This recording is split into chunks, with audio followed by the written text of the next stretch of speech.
So we have been talking, anybody remember what we're talking about here?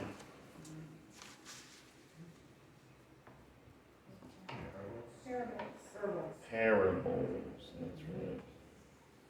The parables of Jesus, which help give us understanding of the ways and will of God in our lives.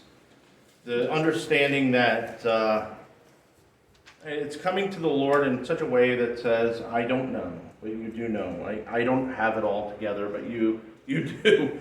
And part of what parables can do for us, rather than just simply giving us information, but to also give us the right mindset, paradigm, attitude, way of thinking, so that we can think clearly. So that, I like to say it like this, our head is screwed on straight, and we can think properly. And the one parable that I'm going to go through is found in the Gospel of Matthew, chapter 18.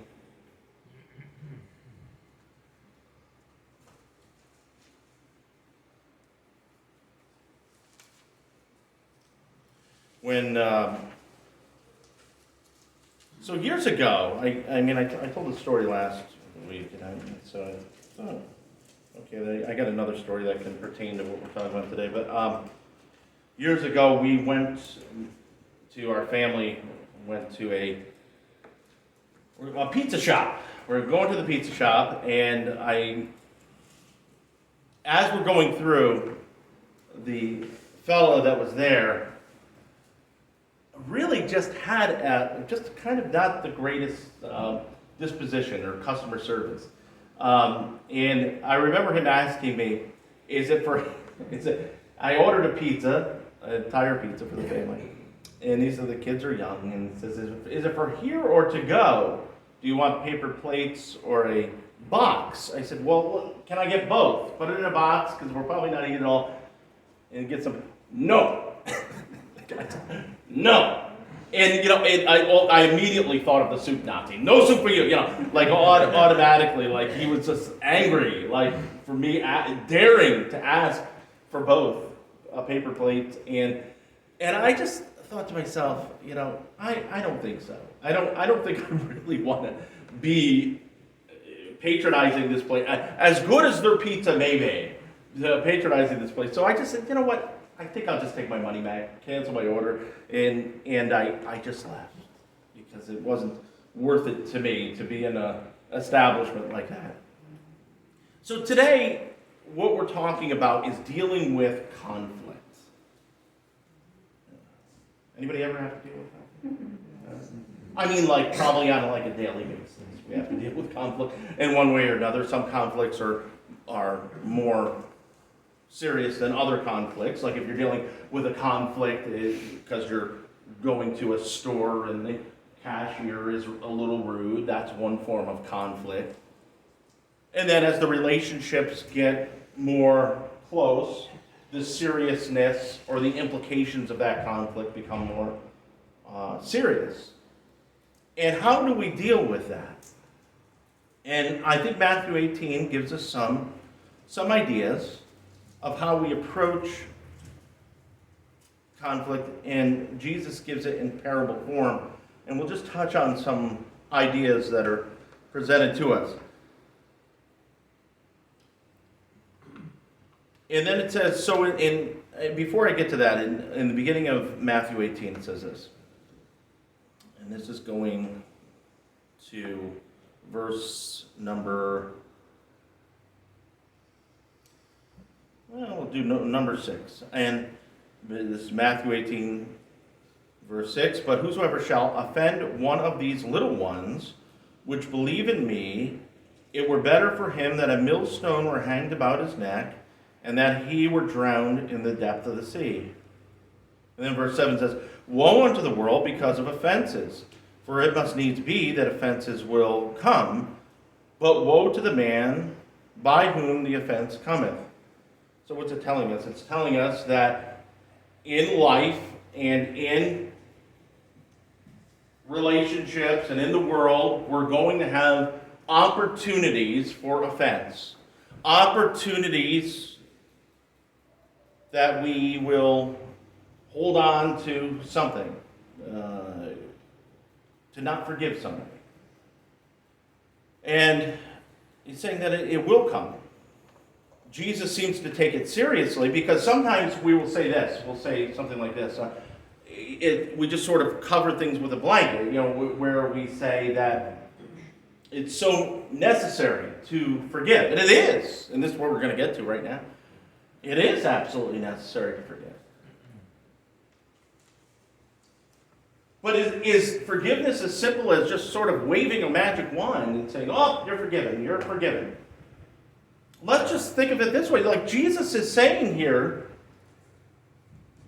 let's just look at that again. But whosoever shall offend one of these little ones, which, this verse 6, it were better for him that a millstone were hanged about his neck, and that he were drowned in the depths of the sea. I don't think Jesus is taking this idea of offense lightly. I don't think Jesus is dismissing it. I don't think he's just saying, oh, it's no big deal. But obviously it is a big deal. It's a big deal to God. I think any one of us, if we think to ourselves, if I were to ask Dan, now Dan, if somebody were to do something to harm Autumn, I have a gun. He's armed and loaded. He's put us all on notice for that. So we have an understanding that this is, I believe, the same understanding as that God has. Yes, there's forgiveness, but there's a seriousness to the offense. Now, let's just think of it this way, too. So, we say, well, God forgives, right? Sometimes we'll hear this. We'll say, well, God has forgiven, and he forgives us. So, but did God just say to the world, okay, you know what, you messed up, but you're human, you're not perfect, you're forgiven? Is that what happened? Did he just say that? Is that how it worked? Do you remember all have sinned and come short of the glory of God? Do you remember that without the shedding of blood, there's no remission of sins? Do you remember that God so loved the world that he gave his only begotten Son? That, yes, God is forgiven, but it cost him something. Forgiveness is free, but it isn't cheap. It costs something. Our offense is serious. And let us not look down upon the forgiveness of God as a way of sort of saying, nobody's perfect. Woe unto them by whom it comes. Yes, we're going to have offenses. Yes, things are going to happen. But woe to him. And so Jesus kind of deals with this, talks about how this is going to, offenses are going to come, but there's a need for forgiveness. And we talked about that last week, where Jesus talks about the Lord's Prayer. The Lord teaches us to pray, and part of him teaching us to pray was, forgive us our debts or trespasses as we forgive those who trespass against us. So, you'd love for that second part not to be there, right? To the degree that those who trespass against us forgive us our debts as well. And so Jesus gets into this in Matthew chapter 18, and then we're going to skip all the way down after saying that, because I want to make sure that we realize that just because we're talking about forgiveness, we're not saying that the offense isn't serious. We're not saying that sin isn't serious. We're not saying that things just need to be shrugged off and dismissed and, well, I guess I gotta forgive. Because sin does serious damage. It does damage like what? It's called death, right? The wages of sin is death.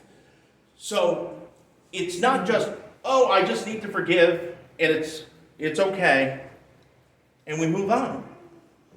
It is a serious thing. So Jesus deals with it and says that it's a serious thing. But of course,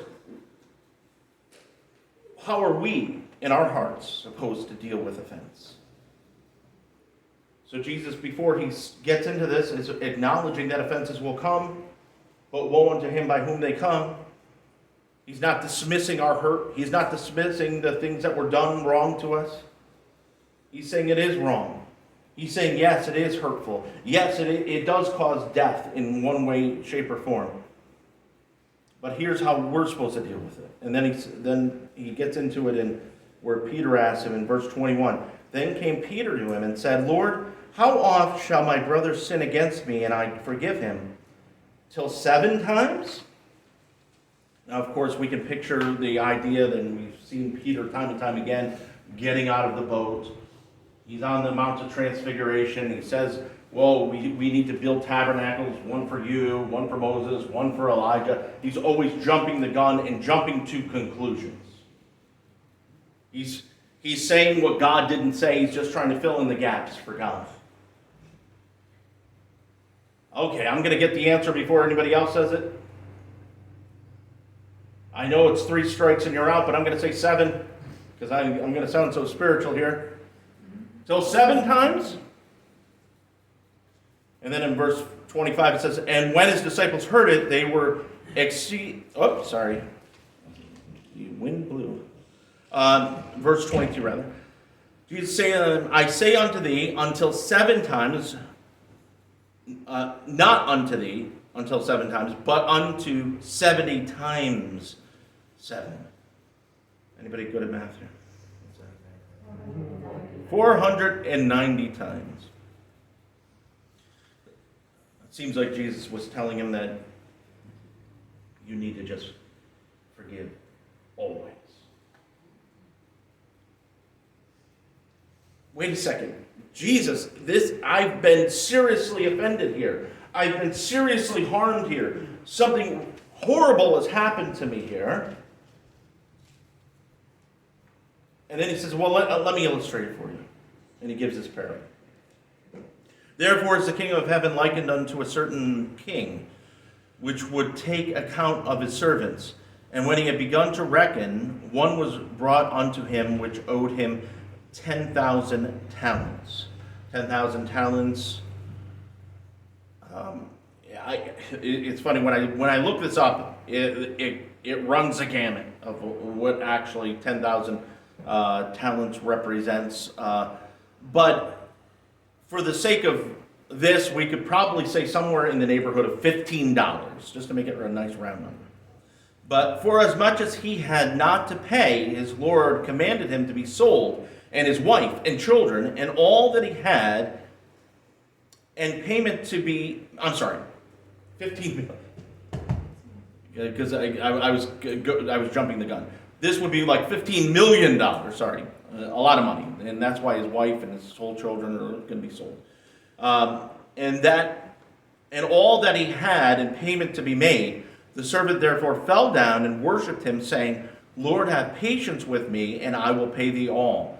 Then the Lord of that servant was moved with compassion and loosed him and forgave him the debt. He was moved with compassion and forgave him his debt. You have no more to pay me. Paid in full. An amazing thing. That's what they're doing right now, right, with student loan forgiveness, these kind of things. Paid in full. People go and they get these kind of useless degrees and they have $150,000 of student loan paid in full. It's fine. And so they forgive them their debts. That's right. Now just vote for us. But anyways, okay. And then the servant therefore fell down and worshipped him, saying, Lord, have patience with me, and I will pay thee. Okay, I'm sorry, I already said that. But the same servant, this is verse 28, went out and found one of his fellow servants which owed him 100 pence. And he laid hands on him and took him by the throat, saying, Pay me that thou owest. So what does he owe him? Owed him 100 pence. This guy was just forgiven what was like $15 million. I'm just using round numbers because I couldn't find definitively what these numbers represented, but it was an astronomical amount of money. And then this would maybe be $15. This is where I wanted to get the $15. And he's demanding payment. Pay up. He's all, we're going to break your legs or whatever, unless you pay up. He's taking him by the throat, threatening physical harm to him because he's not paying him. Pay me that thou owest. And his fellow servant fell down at his feet and besought him, saying, have patience with me, and I will pay thee all. This is the very same thing that he said. And he would not, but went and cast him into prison till he should pay the debt. So when his fellow servants saw what was done, they were very sorry, and came and told unto their Lord all that was done. Then his Lord, after that he had called him, said unto him, O thou wicked servant, I forgave thee all that debt, because thou desirest me. Shouldest not thou also have had compassion on thy fellow servant, even as I had pity on thee? And his Lord was wroth, and delivered him to the tormentors, till he should pay all that was due unto him. So likewise shall my heavenly Father do also unto you, if ye from your hearts forgive not every one his brother their trespasses. So, very serious thing that Jesus is laying out here, that we need to forgive. And why do we need to forgive? Why do we need to forgive? Because we've been given. So what is the first ingredient, if you will, in forgiving is thinking about how much have I been forgiven? Realizing how much I've been forgiven. All have sinned. If we look at the Romans road, all have sinned and fallen short of the glory of God. That means me. That means you, no matter what we've done. And then it says the wages of sin is death. Millions of dollars. Astronomical amount. And Jesus has forgiven us. The Father, through Jesus, has forgiven us of our debt. And it's when we put it in that perspective that is how we're supposed to view other people and their offenses towards us. When I put it in the perspective of what I have done and what Jesus has forgiven me, now I've got to put it in that light and say, how much do I want to? Sometimes I believe the problem is if we haven't fully received his forgiveness. We can't give what we don't have. If we haven't fully received pardon and forgiveness, what winds up happening, and I think it's human nature, is we are looking for somebody to bear our sins for us. We're looking for somebody to take the blame and the fault. And in some ways, where this man grabs his debtor by the one who was in debt to him by the throat, in some ways, I wonder if it was a form of self-hatred, realizing what he didn't do, realizing the debt that he did not pay, and saying, go into prison. How's he going to pay his debt in prison? It doesn't even make sense. But he wants him to suffer in some way for this little bit of debt. And in some ways, I believe, yes, he received a document stating his forgiveness, perhaps. But in his heart, so did he receive that forgiveness. Because when we're looking, and if we're finding fault, and we're finding blame, and we're getting irritated all of the time, it could be, that there's something within us that needs healing and to receive forgiveness from the Lord. Because we're looking for a scapegoat. And there's a lot of times with guilt, in other words, I'm guilty, I owe this money, I owe this. With that guilt, I can do one of two things with this. One of three things, I suppose. Receive the pardon, the forgiveness. I could not receive it and hold it and be shameful. I'm horrible. I'm a terrible person. This is awful. Or I could say it's his fault. That's the reason I haven't. I can start to point fingers and find faults and get irritated by things that are usually small. Start to find blame. What is the crux of the problem? The crux of the problem is not truly receiving his forgiveness. I haven't received it. Lord, I receive your forgiveness. So the first ingredient in forgiving and being able to forgive is to realize the debt I've been forgiven and to fully receive it within my heart and mind so that then I can give it to somebody else. And when we realize that, there's a couple of things that I think we have to take in mind. $15 million, the huge amount that was forgiven from us, by us, or to us. And then by us was given when we overlook certain things. It's a small amount. And so there's a couple things that I believe we can see from this is dealing with conflict is understanding if it's a trespass, so we forgive those their trespasses. Or is it just a trait? What do I mean by that? Are we being offended by somebody because they are actually trespassing? Now, think about the word trespass. The word trespass, if we said that you were trespassing, that means you are crossing my boundary line and you're on my property. You see this all the time where people are squatting now in different people's and claiming houses for themselves. So if somebody is violating my boundary, whatever that boundary might be, taking for themselves or claiming for themselves something that is they're violating my rights in some way, that's a trespass. They're sinning against me in some way. Is it really a trespass? Are they actually doing something? Are they actually causing offense? Are they actually causing, and what does the word offense mean? Offense means to cause to stumble, to put a stumbling block in front of. Are they actually causing that? Or is this just their personality? And we're just kind of having a personality conflict with somebody. And in reality, we want to extend grace to people because it's not a trespass. It's not an offense. There's no intentionality in it. It's just a personality. And I dealt with this a little bit this week where there was somebody, an individual that was on my caseload, and they said they were claiming that there was somebody that yelled at them in a certain way, and they said, well, there was other people there, and we were able to clear it up and discover that it was just this person's tone. It was just the way they talked. It was their personality. It wasn't an offense.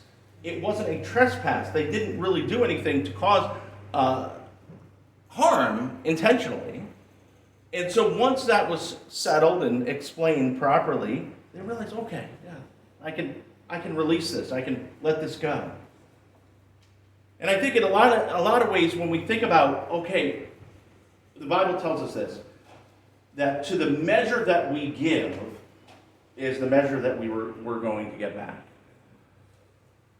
So sometimes if there's things that are just a personality thing, that we could just overlook, we could just say that's just part of their personality. If I need grace in that area, I can extend grace to that person as well, because I need grace in that area. I need mercy shown to me, so I'm going to give mercy in that area as well. But is it a trespass? Is it something that somebody is walking up and stepping on me in some ways, on my foot? And you say, well, you're violating my space. You're trespassing. And now I need to at least inform you of that. This is my bubble, or whatever it is that you need to do. You're in my bubble. And there's nothing wrong with that. That's not forgiving the person. So is it a trespass or is it a trait? Is the person actually doing a violation, causing to stumble, or is it a personality thing that now we're calling it a sin or a trespass? And those are the things we have to distinguish, because in personality things, a lot of times we could just overlook them.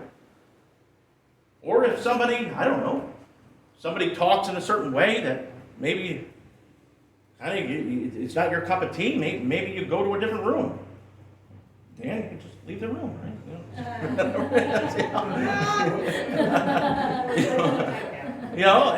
Or whatever it is. It's not like everybody has to change because of me or because of you. Maybe it's just that you need to adjust yourself. Maybe if somebody's coming up to this area and is constantly stepping on my feet, maybe I just need to shuffle a little bit this way so they're not stepping on my feet any longer. Maybe I don't need to say this is my bubble. Maybe I could just adjust ever so slightly to their personality or ways. And it's part of living together. It's part of being in conflict. You guys are in a house, right, with a few extra people. And there's a principle that only one person can occupy one space at a time. You think about that with cars, and you think about that if you're at Walmart. I avoid Walmart on the weekends for that reason, because you're bumping into each other, and I really don't want to be fighting people for the almond milk, really. So at some point, the path of peace is me adjusting. I'm not going to go on Saturday to Walmart necessarily. I'll try to avoid it. Is me adjusting instead of wanting to go 72 on the highway and getting frustrated and being caught in this traffic. Maybe if I just slow down to 65 and put it in cruise control, I'm relaxed and just let everybody pass me. I've just adjusted, and now I'm not stressed out anymore. These are just examples. But I'm just saying where we can adjust ourselves, or let's call it offer forgiveness, or grace, or mercy, in order to accommodate others